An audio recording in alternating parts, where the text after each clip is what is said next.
Hello friends, my Pacific wall में आप सभी का स्वागत है। फ्रेंड्स, आज की वीडियो में आपको हरतालिका तीज व्रत की संपूर्ण जानकारी मिलेगी, तो संपूर्ण जानकारी के लिए वीडियो को अंत तक जरूर देखें। फ्रेंड्स, हरतालिका तीज व्रत भादो मास के शुक्ल पक्ष की तृतीया को किया जाता है।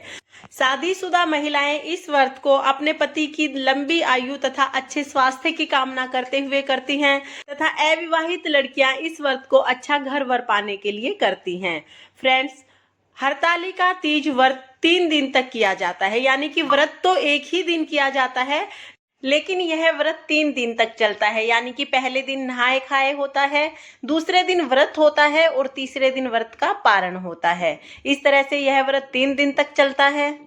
नहाए खाए का जो दिन होता है उस दिन सिर धोया जाता है, मेहंदी लगाई जाती है, कपड़े वगैरह की व्यवस्था की जाती है नए कपड़ों की, और अगले दिन के लिए कुछ तैयारी की जाती है। इसके बाद दिन आता है हरतालिका तीज का। तो हरतालिका तीज व्रत के दिन सुबह जल्दी उठते हैं। सुबह जल्दी उठकर नहा धोकर सुबह की जो पूजा होती है वह बिल्कुल उसी तरह करनी है जैसे हम रोजाना पूजा करते हैं। उस समय हमें व्रत का संकल्प करना होता है, तो हाथ में पानी लेके व्रत का संकल्प किया जाता है। संकल्प करने के बाद व्रत की तैयारी शुरू करते हैं। क्योंकि हरतालिका व्रत की पूजा शाम के समय की जाती है, तो दिन में इस व्रत की तैयारी की जाती है। जैसे जिस जगह पर हमें व्रत की पूजा करनी है, जिस जगह पर, उस जगह की साफ सफाई कर ली जाती है। पत्ते जो हमें चाहिए होते हैं वो लाए जाते हैं। जैसे हमें यहाँ पर मदार के पत्ते चाहिए होते हैं, धतूरे के पत्ते चाहिए होते हैं, समी के पत्ते चाहिए होते हैं, दुर्वा घास चाहिए होती है, फूल चाहिए होते हैं। तो इस तरह की सभी तैयारियां कर ली जाती हैं। साथ ही मिट्टी से पार्वती मैया, शिव शंकर भोले भंडारी और गणेश जी की मूर्ति बनाई जाती है, जो कि हम पहले बना लेते हैं। आप ये मूर्ति एक दिन पहले भी बना सकते हैं और जिस दिन आप व्रत करते हैं उस दिन भी आप बना सकते हैं। लेकिन ध्यान रखें कि हरतालिका व्रत पूजा में जो मूर्तियां जिनकी हम पूजा करते हैं, गोरा मैया की, शिव शंकर भोले भंडारी की और गणेश जी की, वो मिट्टी से ही बनाई जाती हैं। आप घर के गमले की मिट्टी भी ले सकते हैं, बालू मिट्टी भी ले सकते हैं, और जमुना जी की, गंगा जी की मिट्टी मिल जाए तो बहुत ही अच्छी बात है। नहीं तो अगर गंगा जी की मिट्टी नहीं भी मिलती है तो फिर आप कोई भी मिट्टी हो उसमें थोड़ा सा गंगा जल डाल ले और उसके बाद मिट्टी को गूंथ के उसकी मूर्तियां बना ले। तो मूर्तियां कैसे बनानी है इसका वीडियो पहले चैनल पर आ भी चुका है, आप देख सकते हैं। अगर आप किसी प्रॉपर आकृति की मूर्तियां नहीं भी बना सकते हैं तो आप गोलाकार में या पिंडाकार में 3 मूर्तियां बना सकते हैं। मतलब आकृति से यहाँ पर मतलब नहीं होता है, मेन होता है कि आपको मिट्टी की 3 मूर्तियां बनानी है किसी भी आकार की। आपको उनमें से एक को शिव शंकर भोले भंडारी मानना है, एक को गणेश जी मानना है और एक को पार्वती मैया मानकर उनकी पूजा करनी है। पार्वती मैया जो आप बनाएंगे उसका आप श्रृंगार कर देंगे। श्रृंगार के लिए हमें यहाँ पर रंग पेंट का इस्तेमाल बिल्कुल नहीं करना होता है। लाल रंग के लिए आप सिंदूर का इस्तेमाल कर सकते हैं, काले रंग के लिए आप काजल का इस्तेमाल कर सकते हैं और पीले रंग के लिए आप हल्दी का इस्तेमाल कर सकते हैं। इस तरह से हमें गोरा मैया बनानी है और उनको चुनरी उड़ा देनी है। तो इस तरह से व्रत की हमारी तैयारी हो जाएगी। जब व्रत करते हैं तो व्रत में कलश की स्थापना की जाती है। प्रसाद के लिए घर से बनी हुई, भोग प्रसाद के लिए घर पर आटे से बनी हुई कोई भी मिठाई ली जाती है। जैसे आप गुंजिया बना सकते हैं, गुंजिया का बहुत महत्व है इस व्रत में। इसके अलावा आप गुलगुले, चीले, मीठी पूरी, इस तरह से कोई भी मीठी आटे की चीज बना सकते हैं। साथ में हमें ऋतु फल लेने होते हैं, तो जो भी फल आपको मिल जाए आप वो प्रसाद स्वरूप गोरा माता को चढ़ा सकते हैं। तो फ्रेंड्स, इस तरह से हमें प्रसाद तैयार करना है, मूर्तियां बना लेनी है। उसके बाद हमें कलश की स्थापना करके पूजा करनी है। और इस पूजा में जो हम दिया लेंगे वो 2 बाती का दिया लेंगे, इसका हमें विशेष ध्यान रखना है। एक दिन पहले ही हमें चने भिगो लेने हैं, क्योंकि जो कहानी सुनी जाएगी वो चने हाथ में लेके सुनी जाएगी और पूजा में भोग स्वरूप चने भी चढ़ाए जाएंगे। साथ ही आप कोई भी मिठाई ले सकते हैं, लेकिन यहाँ पर मैं आपको वो चीजें बता रही हूँ जो बहुत जरूरी है, मतलब कि जो कि हमें करनी ही करनी है। साथ में हम मैया के लिए 16 श्रृंगार जरूर रखेंगे। हरतालिका तीज व्रत में पार्वती मैया के लिए 16 श्रृंगार रखना अनिवार्य होता है। इसके साथ आप साड़ी रख सकते हैं। शिव शंकर भोले भंडारी के लिए पैंट कमीज का कपड़ा, कुर्ता पजामा का कपड़ा या 5.25 मीटर कपड़ा रख सकते हैं। उसके अलावा अगर आप साड़ी और शिव शंकर भोले भंडारी के लिए कपड़ा नहीं रख सकते हैं तो आप एक जनेऊ और एक चुनरी रख सकते हैं। इतना तो आपको करना ही होगा।